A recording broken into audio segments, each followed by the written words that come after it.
through the help of the box light, which is our interactive, I would say our big computer.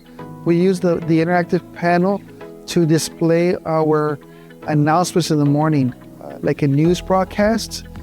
All our middle school books are linked to a website where the teachers can access resource materials, where they work math problems on the board. So it's not only a computer, but also a whiteboard where the teachers can write things down. Kinder all the way to 8th grade, each classroom has a board.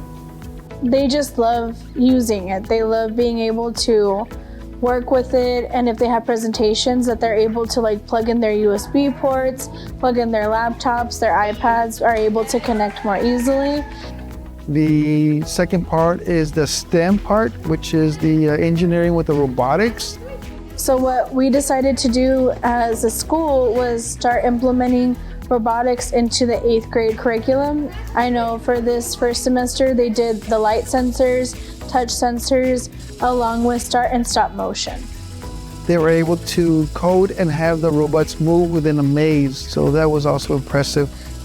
Honestly, I think the robotics, introducing it, is a great way for them to understand that we are going towards a future where robots are going to be incorporated more and more into our lives. I also know we have the discs, which I know that our science teachers have been using them. For example, today they had to use the lab disc to get the distance. Before we got the lab disc, we would have to get like a yardstick or the measuring tape. And I feel like as we become more and more technologically advanced, I feel like this gives them an advantage in understanding how different things can be used.